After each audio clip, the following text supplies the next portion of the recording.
Vice Presidential Debate Tuesday, as we call it. And if I'm going to have that, we're going to have this going on tonight. I need to have a top-notch, 5-star, A+++ guest who happens to be my bestie from Chicago. Of course, broadcasting at WCPT and 820 from 5 to 7 in the evenings. It's Patti Vasquez. You can also hear her in the evenings on AM 950. She's kind enough today to join us to prep ourselves for the VP debate. Woohoo! Woohoo! Hey, Patti. Hey, I'm so jealous you guys are doing a watch party. That's what we should have done, was a watch party. Well, it's kind of by proxy. I mean, we had to tone down the Minnesota a little bit. It's like, no, we're not doing a hot dish pass around, okay? We're not it would have been actually. I'd been all over that actually. We had a guest, one of my regular guests on my show. He's an author named Adam Selzer. And when you're back in Chicago, you've got to go on one of his tours. Okay. He does like architectural tours. He does cemetery tours. He's made so far a couple of the hot dishes that Tim Wall's recipes that he's received. When you make a donation, you get a Tim Wall's hot dish recipe. And they're fantastic. One had tater tots and brats. I'm sorry, what? It was amazing. Well, the crazy part about it, and I mean, you really have to, I think everyone has to experience this at some time. Go to a rural Minnesota church where a bunch of 75, 80-year-old Scandinavian women are making hot dish, and it's, I do it over here with the mushrooms. It's delicious. And you put it out there, and you're going to be like, how is this even possible? This is like 5-star Michelin-rated food, yes. And it's with tater tots on it, and you're like, okay, I'm with this. I'm all with this, man. That's heavenly. Yes, we're doing a watch. Sort of, it's not a party if it's just a bunch of me and my friends, I guess, sitting at the studio, like near the newsroom, just watching it on big screens. I guess it was fun. The last debate was very fun, But I'm excited for tonight. How are you guys feeling in Minnesota about your governor? I'm feeling good, but I mean, I think it's important to talk about the difference between what Kamala Harris did to Trump.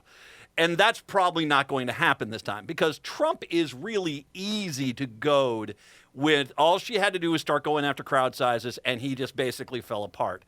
Right. Vance, as much as an absolute imbecile as this guy has been on the campaign trail, you can't order a donut, can't fist bump. I mean, as bad as he is, we have to remember he did get elected in Ohio, which is not just, necessarily a R gets you the win. He clearly knows how to do some things. I haven't really paid that much attention to how his debates went back when he was running for Senate. Right. But it's not going to be the same thing. A lot of it, I think this is going to be, it will be a much tighter thing just because Trump imploded. But it will be closer. But I still have faith that Governor Walz will win out in the day because really, I mean, all Vance is they're trying to eat pets and let's stop women from having rights.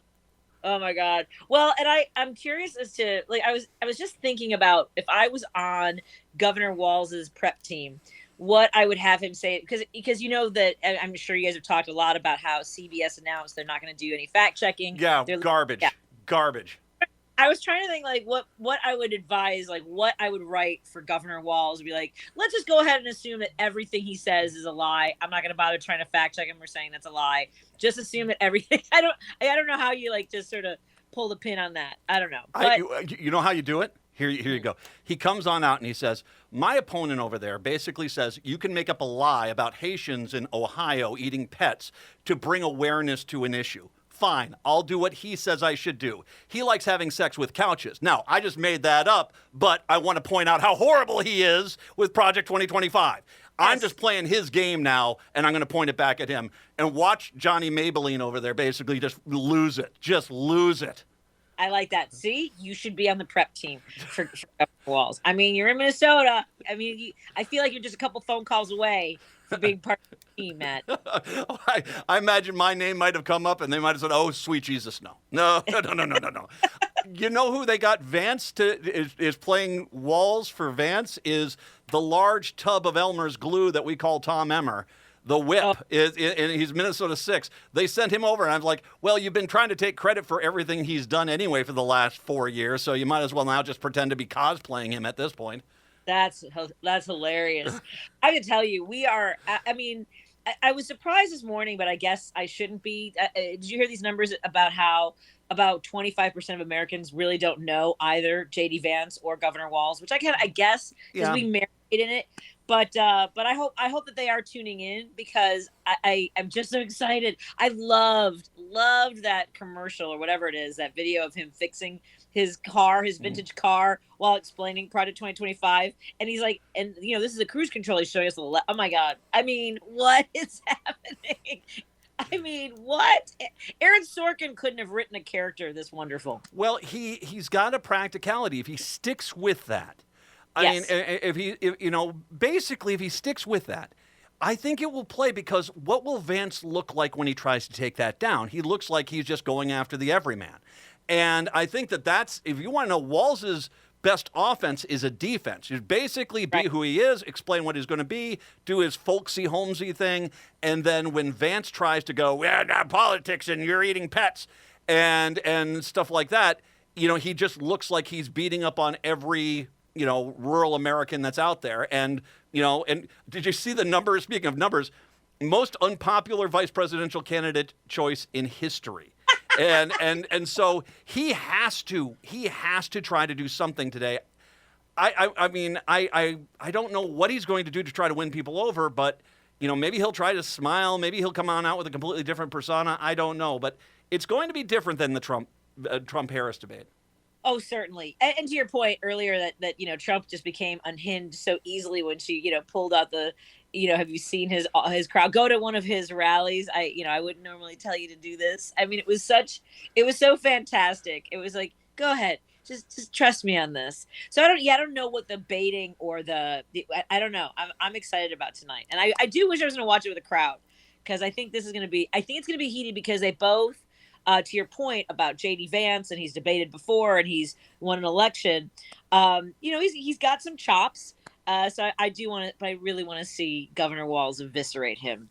Let's go back to something you mentioned earlier, and this is the CBS decision to not fact check, which Yeah. I made the point on social media earlier today. I said, if they say something that's just an outright lie, say like they're saying that Joe Biden is not delivering hurricane relief to the hurricane victims down in the southeastern United States.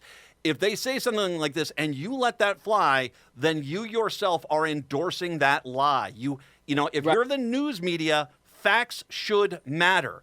And if they say something that, Yep. I mean, when ABC corrected him, they were only correcting him because he was saying such outlandish things that basically they had to step in. I will be insanely disappointed in CBS News if they allow Vance's lies a la cats and dogs to basically go unchallenged when he brings them up. I agree.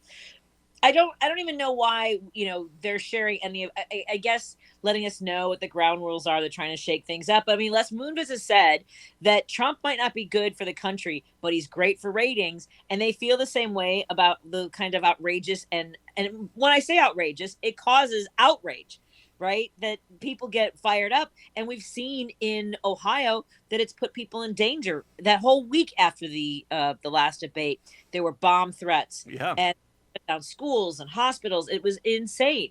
So yeah, to your point about like they owe the American people that kind of at least some safeguarding with the truth. Well, and I think that it's the media. There was a great point today about this whole lie with the hurricane stuff, and somebody questioned Joe Biden's like, why are you even questioning me? We're doing this. Talk to the governors. We've already done this.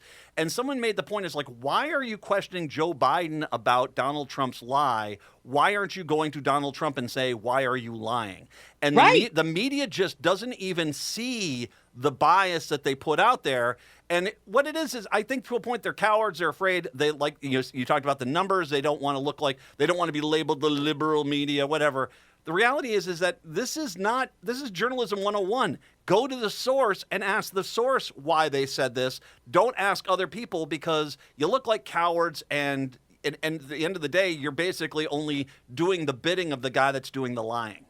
Exactly. Yeah, they really are. It still amazes me. We had this conversation on my show and on another show on WCPT with Jonas Bozito, which is, well, honestly, the level of information. What today, I guess CNN is starting to charge. They're having a paywall now. It's like $3 or something.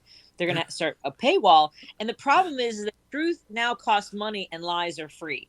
And people are more likely to want to just consume the lies. And there are young people, well, there are people of all backgrounds who believe that it is Joe Biden's fault that we have such strict abortion bans across the country. Oh, yeah. Because it happened during his administration. And I'm like, oh my God, this is why Schoolhouse Rocks was so important in our lives.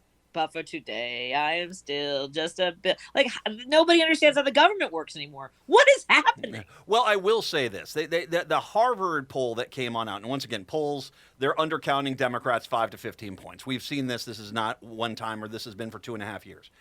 The Harvard poll comes on out. It's overwhelming that the Generation Z and the young millennials are going for Harris at this point. I think that they're seeing this, and the reality is there's only so much. If you're this constant negative, everyone's trying to kill you. Everywhere's a war zone. Everything's horrible. They were the worst ever, and I'm the only savior you've got. I mean, you've really got to be dumb as a brick to follow that guy. Because if that was someone in your regular life, you would immediately say, okay, you know what? I'm going to take the bus. I'm going to take the bus. Have a nice time. See you later.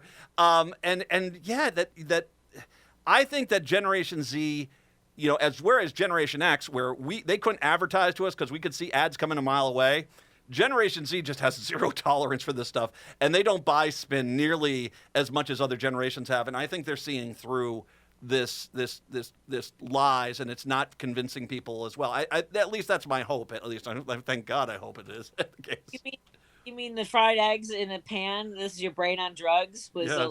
The kind of stuff they try to show. I always wanted more eggs. I was like, hey, the eggs look good, man. Why don't I get some eggs? I was like, I'm high. I need some of those eggs. That looks delicious. Well, they got the message across one way or the other. Egg producers were grateful. I mean, not just that the egg producers were happy that you're doing wonders there. So yeah, I have a feeling Walz is going to win. You do? Tonight, I do. Oh, I'm very confident that he's going to wipe the floor with JD Vance. What I want beyond him, doing extraordinarily well, because I am confident in that, is I really want JD Vance to play. All right, we're going to take a break. I'm going to let you finish that thought. Also, I want to come talk about, get your thoughts on some numbers issues, because there's a big number problem for Trump right now in North Carolina. We'll talk about that. Patti Vasquez from WCPT joining us. We'll take a break. Come on back. It's the Matt McNeil Show on a Tuesday.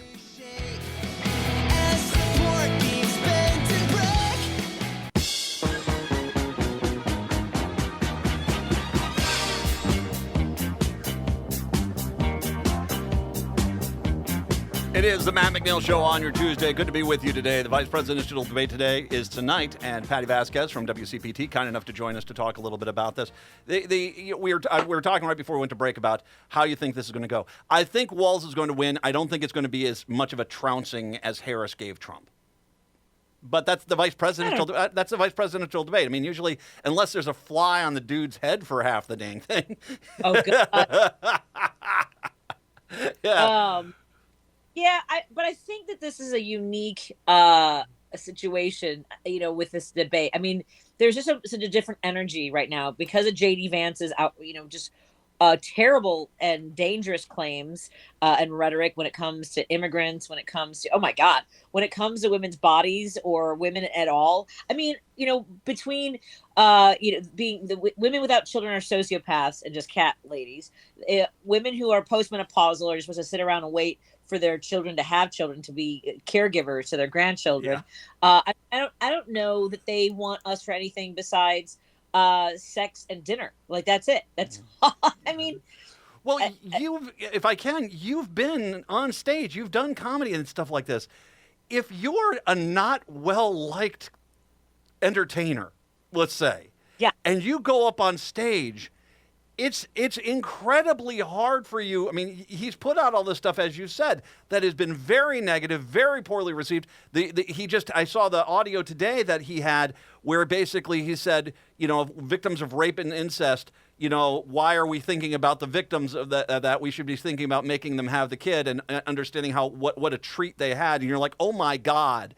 If you're an entertainer and you get up on a stage and people hate you, it's almost impossible to win over the crowd. How is there any way that he's going to be able to rejuvenate himself after all the stuff that he said? I know. And what's crazy to me are the women that support Trump and Vance. I mean, like, I'll never understand. Vance literally sees us, to your point, as incubators. We are only hosts to procreate, and like I said, sex and dinner is all they want from us, is to be baby makers. It is really, it's so crazy. I think about this quite a bit because we are of course seeing these tragic instances where women who are not receiving necessary care are dying, because and then to be, people like Marjorie Taylor Greene going on about, like, it was not the lack of a care that killed them. They did it to themselves. All these things. It's like, it's just, I can't believe we're in this moment. And I mean, I know that people think, well, because we live in Illinois, you guys are in a blue state, that all goes away if these two get in office. If Trump is in office again. When we say January 6th was a dry run, was a rehearsal, it's not a joke, man. I mean, These people want to dismantle so much of our democracy and restrict our freedoms, strip away healthcare to millions, to whether to the deportation of millions. That's just, you're just asking to have violence in the streets. Anyway, I'm so angry. Well, but you should be, and the reason, you're spot on. I mean, you have a bunch of people that follow him that either, one, their racism is more important than their wealth, their health care, their family, their quality of life, or two, their only goal is to see their perceived villains suffer, and that's the only thing driving him. Those are the two groups that make up MAGA. That is it right there. And if it is terrifying to think that there's that many people there. But reminder, this is a case where the Republicans have created these people in rural America by saying we're your saviors and then making their lives unbelievably worse. Rural America has been screwed over by Republicans, and they will do it because they need people angry to justify voting for them. Go ahead. Well, I was going to, just one thing I wanted to touch on here before we get out of here, because this has nothing to do with the VP debate, but I saw a number today. Robinson in North Carolina, 17 points down, now 17 points down. But yet they were saying that Trump is still leading by 2 points. And I step back from that and I say to myself, okay, wait a second here. You're saying 19% of the voters in North Carolina are going to vote for the Democrat for Senate, or for a governor, the Democrat for governor, and then turn around and vote for Trump for president. And I try to figure out, if it's a good year for something like that, maybe 6 or 7 points. Historic outliers, maybe 10, 11. 17 points? If Robinson is indeed down by 17, I'm starting to get to the point of, like, how is Trump going to win that state? Because clearly they've turned off so many voters. I just don't see how that happens. Yeah, I don't see folks. I don't get that, voting for Trump and then voting for the Democrat for governor. I agree with you. I don't see that at all.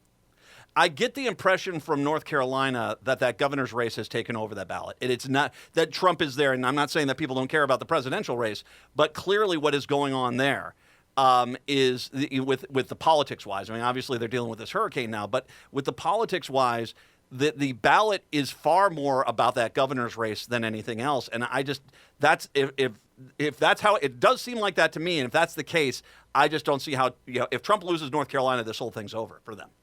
I agree. And we've got to, I know folks are traveling down to North Carolina to, volunteer and things like that. Folks are going, someone asked me to go to Pennsylvania in a couple weeks, but I'm sticking to Wisconsin, who you, by the way, I love that the other day. I texted you, I almost spit out my good wine. When you said that Wisconsin's like the cousin that our parents made us play with. Regarding Illinois and Minnesota. Regarding Minnesota and Illinois. Yeah. Wisconsin, the cousin our parents made us play with, yes. Well, yeah, so I have buttons now that say fibs for Wisconsin because they call us effing Illinois bastards. Yeah. So I've got Illinois and Wisconsin holding hands. We're gonna be door knocking all over Wisconsin. So very excited about that. And things. You guys don't call us fibs, do you? What's right? that? No. You guys don't call us fibs, do you? Oh, no, not at all. Illinois is in good graces with us. Iowa, we got the Iowa, we got the Dakotas, we got Wisconsin. Oh. We look to Canada. We're like, oh, hey, guys up there, how you doing? It's like, it's like we have Iowegians that we have to deal with that are, a little bit, it's a little sketchy down there. Nice corn and pork chops, buddy. When the rest of the culture shows up, let us know. I'm sorry. Look at me. I'm a horrible, horrible man. Sorry to my listener in Iowa. They're very upset. Well, okay. I'm feeling good. Obviously, we need to keep things in tone. I think one of the main things I wanted to do, and I'm glad that you and I did this, I want to make sure we keep things in perspective. This is not going to be like Harris and Trump. It's going to be a very different, thing. And once again, Vance clearly knows how to do some debating because he did win his Senate seat. So it's going to be interesting to see how this plays out. Yeah, I agree. I just think that, look, at this point, we're really trying to go for the persuadables, right? The folks who, for whatever reason, I don't know how, haven't made up their minds. So I think that if you have these two guys standing next to each other, if you can see with a clear heart and clear eyes, and what is it? Clear eyes, something, can't lose. Play football. Spike the ball. Tackle that guy. I'm confident that Governor Walz is going to win folks over. If you're a racist, if you're a homophobe, if all the misogynist, then J.D. Vance is your guy. Yeah, exactly. That's it. You, of course, I want for all the people listening in Seattle, Patti Vasquez is fantastic. You can stream her show, once again, Central Time Zone, 5 until 7 at WCPT. You can hear her in the evenings on AM 950 here. And, of course, in Chicago, listen to her live 5 to 7 there. Patti, my show is better when you're on it. Thank you very much. I look forward to having to breaking things down with you on my shows tomorrow, I think. Thursday, I believe. Thursday, we're going to join you. Thursday. Patti Vasquez. Thursday. We'll take a break. Come back. It's the Matt McNeil Show.